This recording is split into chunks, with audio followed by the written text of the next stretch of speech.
from Quezon City, Philippines. Your news, current affairs, and public service channel.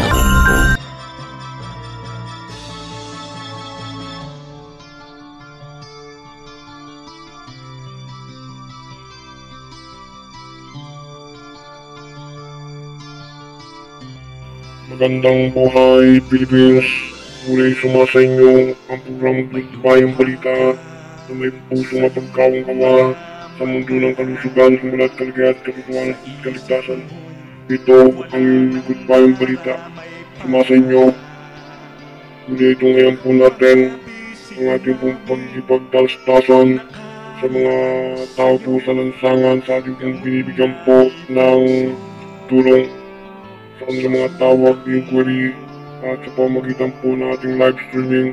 Nandiyan po ang ating paglingap sa mga taong interesado at naniniwala sa ating kakayanan, sa ating pagbibigay po ng aral, question, suggestion para po sa ating mga kababayang api sa mediko. Magandang buhay. Ito po ang inyong likod, Doc Asian Juno Gaire. Nagbabalita po at naglilingkod bayan, Philippines. Okay, magandang buhay at sa lahat po ng nandyan ay tingnan po natin ang ating mga kababayan na talaga namang tumututok at gumagayak sa ating programa. Yan po si Nanay Esther. Ilang taon na po yung Nanay Esther?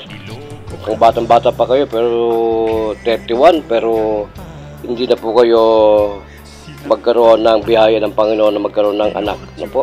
Baka po yan ay pasma. Sa madaling salita po, ang infertility ay kabaugan ng babae at lalaki. Yan po ang sakit ng reproductive natin system defined by failure to conceive pregnancy after 12 months or more or regular unprotected sexual intercourse. Ibig sabihin po, wala na kayong ginagamit na kung ano man na talagang all the way long ay wala pa rin po kayong nakikitang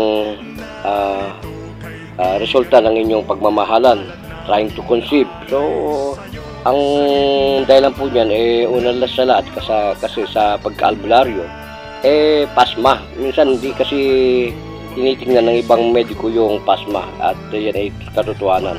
Kahit pa po kayo magpatingin sa inyong doktor sa ovulation natin, okay naman, wala namang disorder, yung endometriosis mo wala ka naman nun, hindi naman pumupunta sa yung fertilization ng egg saka sperm ng pagmamahalin niyo sa labas, okay naman yan. At ang content naman ay okay naman, wala naman nakikita. Po ba yung tinatawag na some other case na uncurable, no?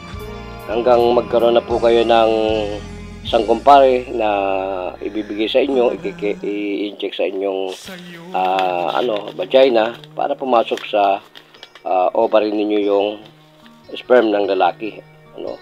Kung ang nababanggit mas malala ang sa lalaki, ano? So pag-usapan po natin yung tibay ng ejaculation ng lalaki naman. Baka naman dyan ang ejaculation ng lalaki wala pang 3 minuto bumabagsak na yun, lumalabas na yung kanyang ejaculation. So ganun po ang pag-aaral niyan at hindi tumatagos ang stamina. Ang tigas ng manoy ni Superman, hindi tigas ng mga 30 minutes ay wala talaga yun, no? So kailangan po yun ay magkaroon po ng durable, talagang may stamina. Ang abilidad ng pagbubuntis po ay talagang madali lamang kung tayo po maniniwala sa Panginoon. Doon lang po yun yung optional natin, kailangan medyo ibigay mo sa Panginoon ang iyong sarili. Magdasal muna tayo. Yun reality based po. Reality based. Hindi laging nasa books po tayo, nasa tawag dito dictionary o diary ng mga doktor natin o manggagamot na albularyo. So po, at dapat po bantayan yung fertility period ng babae. Kailangan po yan. Bakit naman ito babantayan namin?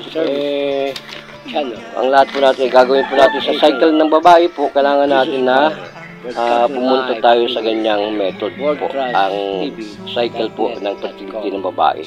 14 days is the period when the woman is most likely fertile. Ano po? So, yun po ang fertilization. Kailangan po yan ay nasa lalaki din yan eh. Kung mahina yung eggs ng babae, kung malakas naman ang energy ng fertilization ng sperm ng lalaki, within 24 hours, pwede po kayo mag-conceive na mabuntis. Ganun lang po yan. So, sa hilot, kung talagang wala na talaga yung mga vitamin natin, na ginagawa ng mga ibang manggagamot, nandyan na, may folic acid na, may vitamin D na kayo, may vitamin E, may vitamin B, yan po ay beneficial for reproductive adjustment, and boosting our healthy lifestyle of being a good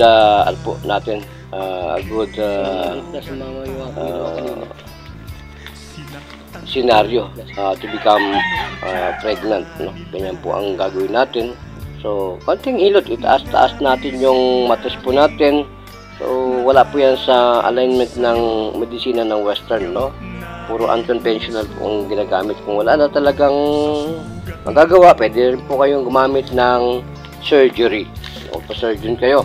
Kung talagang meron kayong pera, that is most likely sa mga may pera. Ay kung wala naman po tayong pera, sa Panginoon tayo pupunta. Kasama po yung sinasabi natin kanina na pwede kang mag-donor. I-donor mo yung eggs o i-donor mo yung sperm na lalaki to carry to the another body, no? Kailangan ay tayo po ay mayroong pera niyan. So, ano ba talaga ang causes niyan? Maybe in other case po, baka po naman sinasabi nga natin yung time of age natin, kung 31 ka na pero yung autoimmune system ay nasa 80 na, 70 o 60.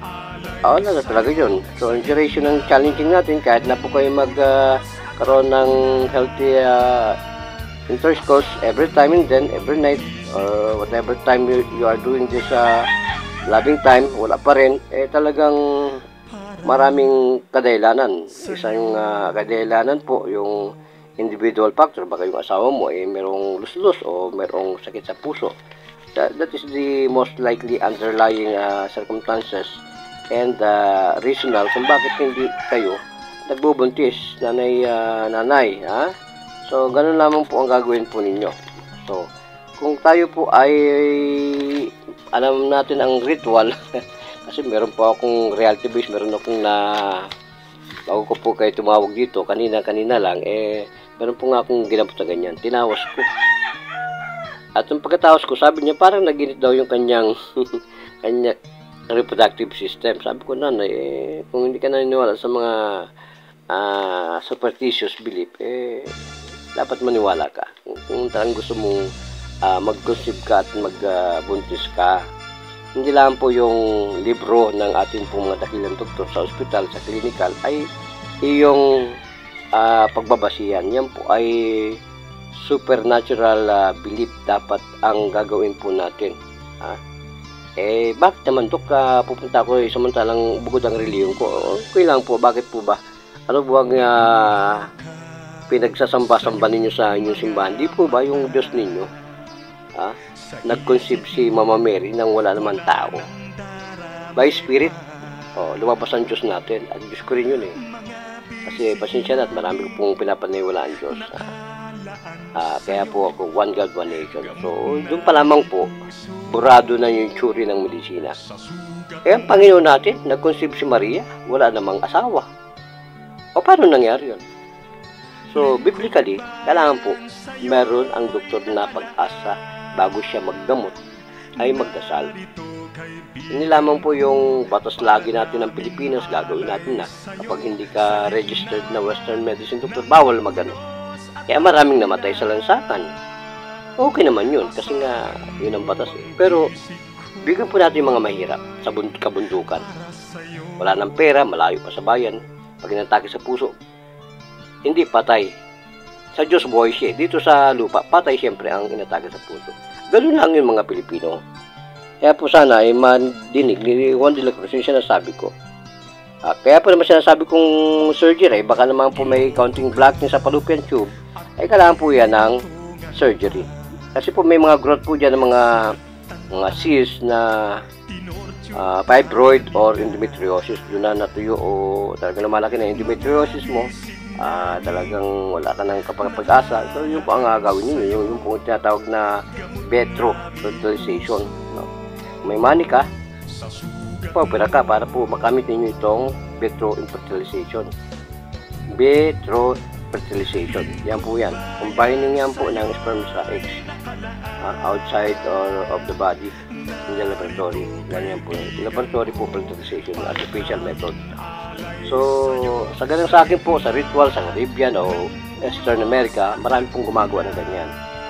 So, reality based po, marami pong sakripisyo, pagdarasal, paghahain, pag-aalay, pag-aatang. Alam ko po yan, lalo na po kapag kayo talaga ay marunong mag-rescue ng isang hinagas na fetus na mag-asawa. At yan ay hinipo mo at dinasalan mo, yan po ibang ancient traditional ritual. Ay marami ko po naaral na mga libro, kaya dandahan lang po natin i-broadcast, i-announce natin sa publiko kasi napakaselyan po ito. May mga nag-aalay ng mga baboy, manok, sa mga bundok, ay totoo po yan. Kaya po bago kayo mag-atang ng ganyan, kailangan tawagin nyo ang tunay na Diyos, the true master of healing. Si Papa God, baka po mga espiritong ligaw yan. Kaya kailangan po magdarasal muna tayo. Ang Ama namin, kung anong dasalan, sumasampalataya, Bagong Maria, kung ano pong o time team. Depende po sa reliyon ninyo. Kaya po ang isang pangwasag dyan, lagi mo yung tatandaan, ang Diyos po ng Israel na sinasabi, o ng Espanya, si Papa God na si Jesus Christ, yan po yung nag-conceive ang kanyang nanay, si Maria, na hindi sinisipingan ng kahit na sinong ni isang lalaki sa mundo. Kaya po wag natin pong abahin ang mga manggagamot natin sa labas at sa loob ng bansa na hindi nakapag-aral. Ay ako, nag-aral po ako, ibang klase ang aral ko, talagang hinahamon ko ang lahat. Kung gusto mo ng katahimikan sa buhay at kaligtasan, you understand the method of chi or chi of death, energy of death and pulses. That's the chakra. That's the momentum of Harakiri. So Philippines, this is all for today. Mabuhay. Gracias.